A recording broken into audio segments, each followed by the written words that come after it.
Assalamualaikum warahmatullahi wabarakatuh. Alhamdulillah wassalatu wassalamu ala Rasulillah wa ala alihi wa sahbihi wa man tabi'ahu wa wala amma ba'd. Rabbi shrah li sadri wa yassir li amri wa hlul 'uqdatam min lisani yafqahu qawli. Para pemirsa Setia TV yang dimuliakan Allah Subhanahu wa taala. Salah satu dari sifat orang yang bertakwa kepada Allah yang disebutkan di dalam Al-Qur'an, alladzina yunfiquna fis sarra'i wad dharra wal kadhimina al-ghaidh wal 'afina 'anil nas. Itu mereka yang berinfak baik dalam keadaan senang ataupun susah. Kalimat infak dari kata anfaqa yunfiqu, yaitu mengeluarkan. Di saat kita mengeluarkan harta di jalan Allah Subhanahu wa taala, selama itu adalah tidak bertentangan dengan syariat Islam, maka mendapatkan pahala di mata Allah Subhanahu wa taala. Kalau kita perhatikan di dalam Al-Qur'an, banyak sekali ayat-ayat yang menyebut keutamaan orang yang bersedekah atau berinfak di jalan Allah Subhanahu wa taala. Syarat untuk kita mendapatkan pahala yang besar dari sedekah dan infak kita adalah ada 5 syaratnya. Yang pertama, ikhlas karena Allah Subhanahu wa taala. Wa ma umiru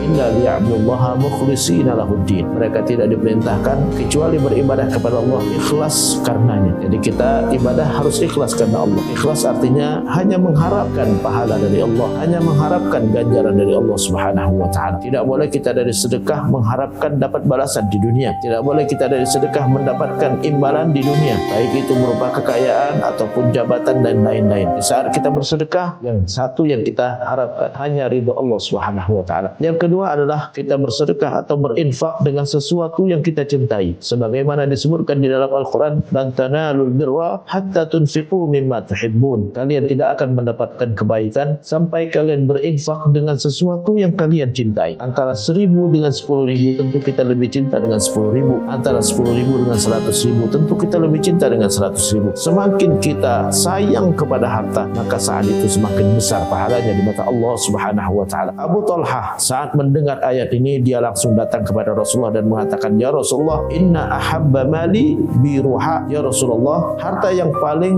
aku cintai adalah kebun biruha. Aku infakkan di jalan Allah Subhanahu wa taala. Itulah para sahabat saat mendengar perintah berinfak, bersedekah, mereka langsung laksanakan. Abu Bakar Siddiq di waktu perang Ahzab, dia datang kepada Rasulullah, "Ya Rasulullah, semua harta saya aku sumbangkan untuk kepentingan perang Ahzab." Utsman ibn Affan di waktu perang Tabuk, dia datang kepada Rasulullah, "Ya Rasulullah, semua hewan-hewanku, semua unta-untaku aku sumbangkan untuk kepentingan perang Tabuk." Itulah para sahabat. Mereka saat berinfak dengan sesuatu yang terbaik. Syarat yang ketiga adalah kita memberikan harta, berinfak tanpa menyakiti orang yang menerima, dan juga yang keempat adalah tidak menyebut-nyebut apa yang kita infakkan. Allah Subhanahu wa taala berulang kali di dalam Al-Qur'an melarang kita menyebut dan juga menyakiti orang yang menerima infak atau sedekah kita. Ya ayyuhalladzina amanu la tubtilu shadaqatikum bil manni wal adha. Hai orang-orang yang beriman, jangan batalkan, jangan hilangkan pahala dari sedekah kalian dengan menyebut-nyebut atau menyakiti orang yang menerima. Makanya dianjurkan kalau kita bersedekah atau berinfak kepada orang tertentu, sebaiknya diam-diam atau dengan perantara, itu lebih baik. Makanya di dalam zakat ada istilahnya amil zakat. Daripada kita berikan langsung, mending kita lewat amil sehingga terjaga hati kita. Jangan sampai kita ingin mendapatkan pujian atau mendapatkan penghargaan, atau khawatir jangan sampai orang yang menerimanya merasa tersakiti atau merasa direndahkan. Yang kelima adalah kita bersedekah di saat kita masih sayang sama harta. Nabi kita Muhammad SAW dalam hadis yang sahih diriwayatkan oleh Imam Bukhari, Nabi pernah ditanya, "Ya Rasulullah, ayu sadaqatin afdal?" Sedekah apa yang paling baik? Qala, Nabi menjawab, "Anta tasaddaq wa anta sahihun syahihun takhshal faqr wa ta'malul ghina." Engkau bersedekah di saat engkau masih sehat, di saat engkau masih sayang sama harta, di saat engkau masih punya angan-angan jadi orang kaya, dan di saat engkau masih takut miskin. Saat kita masih sehat, segar bugar, masih punya harapan banyak dari harta kita, saat itu sedekah kita jauh lebih baik dibandingkan di saat kita sudah tidak mampu lagi menggunakan harta kita, saat kita sudah tua renta, saat kita sudah mendekati ajal. Maka saat itu masih ada nilainya di mata Allah, tapi tidak sebesar di saat kita masih sehat, di saat kita masih punya angan-angan, di saat kita masih berharap banyak dari harta kita. Maka marilah sebelum ajal menjemput kita, di saat kita masih sehat, di saat kita masih punya kemampuan, mari kita banyak-banyak bersedekah, banyak-banyak berinfak, karena itu adalah salah satu dari sifat orang yang bertakwa kepada Allah yang dijanjikan surga oleh Allah Subhanahu wa taala. Allah berfirman, "Wasari'u ila maghfiratin min rabbikum wa jannatin 'arduha as-samawati wal ardu u'iddat lil muttaqin." Segeralah mendapatkan ampunan Tuhan kalian dan surga yang luasnya seluas langit dan bumi yang disiapkan untuk orang yang bertakwa. Dan salah satu sifat orang yang bertakwa adalah alladzina yunfiquna fis sarra'i wad dharra, yang selalu berinfak dalam keadaan senang ataupun susah. Demikian, mudah-mudahan bermanfaat. Wabillahi taufiq wal hidayah wal afu minkum jami'an. Wassalamualaikum warahmatullahi wabarakatuh.